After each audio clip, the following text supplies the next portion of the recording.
Wayanad Pulpally service സഹകരണ ബാങ്കിൽ നാടകീയ രംഗങ്ങൾ. കേളക്കവലയിൽ ആത്മഹത്യ ചെയ്ത രാജേന്ദ്രൻ നായരുടെ കുടുംബത്തിന്റെ ആധാരം തിരികെ നൽകണം എന്നാവശ്യപ്പെട്ടുകൊണ്ടാണ് കുടുംബത്തിന്റെ പ്രതിഷേധം. 2023 രാജേന്ദ്രൻ നായർ ആത്മഹത്യ ചെയ്യുന്നത്. വീടിനടുത്ത് വിഷം കഴിച്ച നിലയിൽ, അങ്ങനെയാണ് അദ്ദേഹത്തെ ആത്മഹത്യ ചെയ്ത നിലയിൽ കണ്ടെത്തിയത്.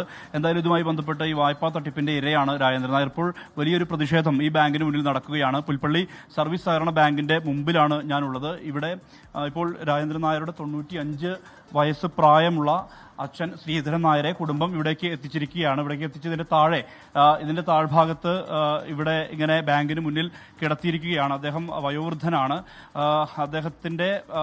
അദ്ദേഹത്തിന്റെ ഈ കുടുംബത്തിന് വേണ്ട ഒരു ആധാരം തിരിച്ചു നൽകാനുള്ള നടപടി ഉണ്ടായിട്ടില്ല. തട്ടിപ്പിന്റെ ഇരകളാണ് ഇവർ. അതുകൊണ്ട് തന്നെ ഈ കാര്യത്തിൽ, അതായത് ആധാരം തിരിച്ചു നൽകുന്ന കാര്യത്തിൽ തീരുമാനമില്ലാതെ ഒരിക്കലും ഇതിൽ നിന്ന് പിന്മാറില്ല എന്നുള്ള തരത്തിലുള്ള വാദമാണ് ഇവർ ഉന്നയിക്കുന്നത്. ഈ രാജേന്ദ്രൻ നായർ എടുത്ത വായ്പാ തുക പൂർണ്ണമായും പോയത് കേസിലെ പ്രതിയായിട്ടുള്ള ഈ സജീവൻ കൊല്ലപ്പള്ളിയുടെ അക്കൗണ്ടിലേക്കാണെന്നുള്ള സഹകരണ വകുപ്പ് കണ്ടെത്തിയിരുന്നു. അതോടൊപ്പം തന്നെ മറ്റ് ഏജൻസി, അതായത് വിജിലൻസ് അന്വേഷണം ഇതുമായി ബന്ധപ്പെട്ട് നടന്നു. ആ അന്വേഷണത്തിലും ഈ ഒരു കണ്ടെത്തൽ ഉണ്ടായിട്ടുണ്ട്.